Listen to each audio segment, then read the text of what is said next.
Hello everyone, a very good morning to all of you. So, as per the schedule and routine of our class, today I am going to explain the first prose of our syllabus of the book Hornbill, and the name of the prose you can see on the screen, The Portrait of a Lady by Khushwant Singh. So, as per the planning, I have already completed the another book, that is snapshots. So, all the topics that has been given by the board, it is done in that book. So, now our only target is this book, and within this book many of the topics are already covered, especially the poem parts, right.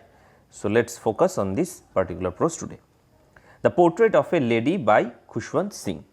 So, here we will get to know that who is this lady. This lady is actually the grandmom, the grandmother of Khushwant Singh, and he is having a very emotional relationship with this old lady.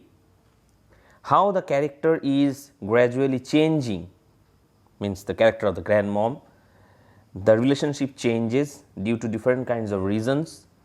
Okay.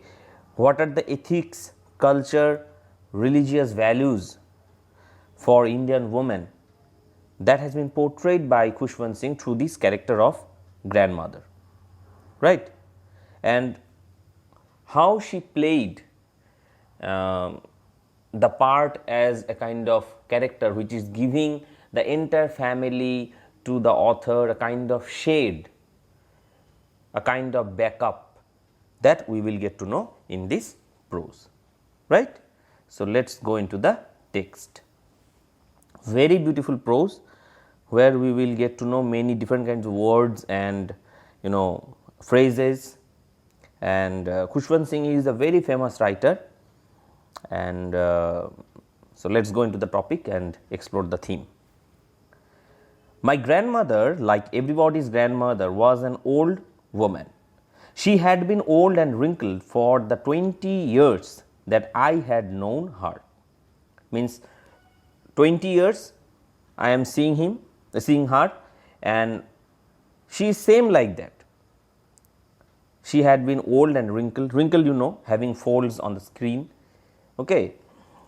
People said that she had once been young and pretty and had even had a husband, but that was hard to believe.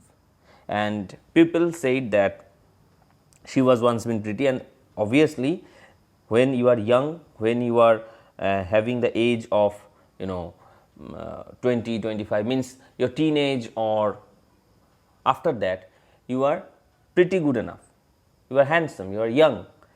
As the time passes, we are losing our beauty. So, that is the natural law.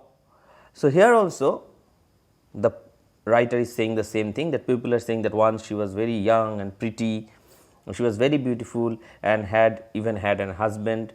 So, that is obviously, surely that lady is having the husband, and that was hard to believe, because the way the author is observing the grandmom, it is very difficult for him to believe that once this lady was very beautiful. Okay. My grandfather's portrait hung above the mantelpiece in the drawing room.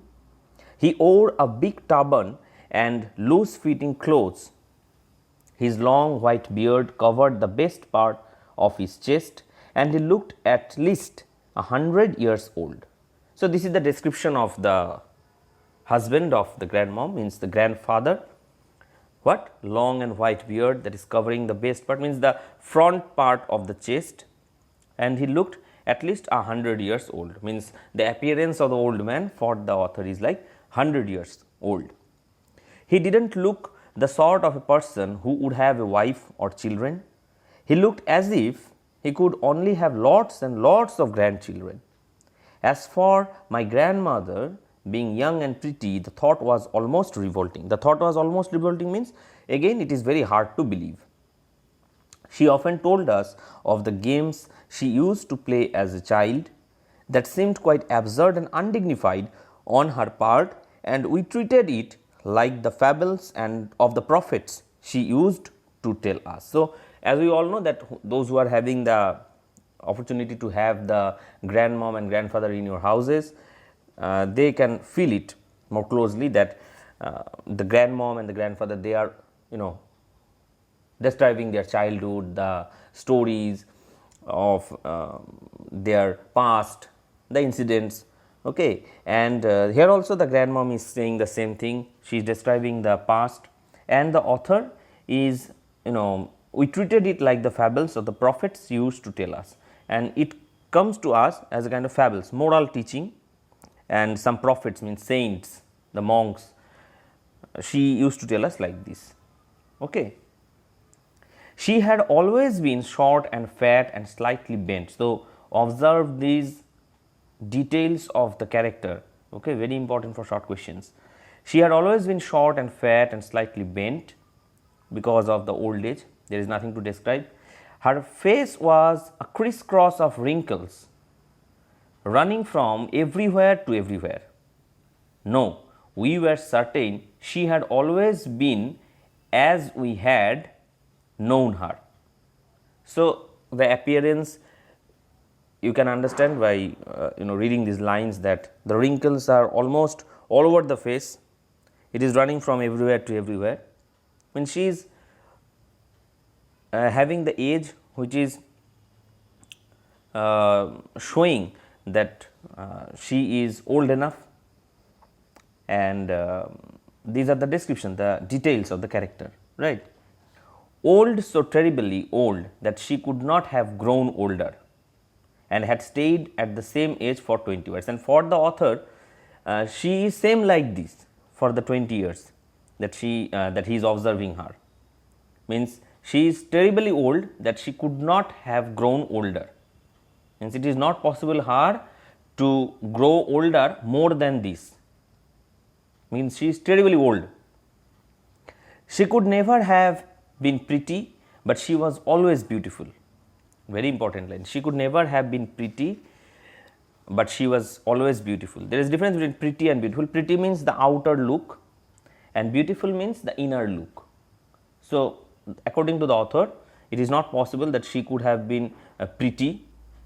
So, she was not that kind of pretty or fantastic regarding outlook, but she was always beautiful. Means as a person, as a grandmom, as a human being, she is very, very, very beautiful.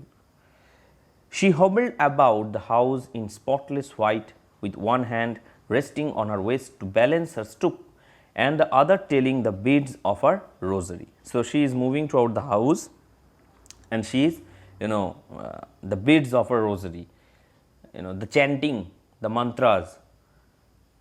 You can understand what I am saying, that the grandmoms are having the mala in their house, in their hand, and they are all the time chanting the names with every beads of their rosary, right.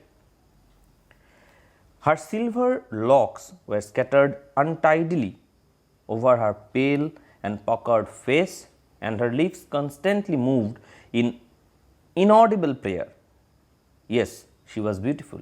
She was like the winter landscape in the mountains, an expanse of pure white serenity, breathing peace and contentment. So, she is like a kind of person who is all the time an exposer of pure white serenity, kind of peaceful lady, beautiful. She was like the winter landscape in the mountains, an expanse of pure white serenity. So, beautiful phrases, that is what I said at the beginning, that Khushwant Singh is using very beautiful phrases, different kinds of lines in order to describe the character of the grandmom, and here also we are getting the same thing. So, you can understand that this is the first introduction of the character of the grandmom, that she is quite old now, okay, and it is very hard to believe for the author to remember her as a kind of beautiful lady. For the author, she is very beautiful as a person, and peaceful kind of atmosphere. She is also giving the stories of the past. So, it is like that, right. So, this is the first part that I am recording, So, wait for the upcoming videos, right. Thank you.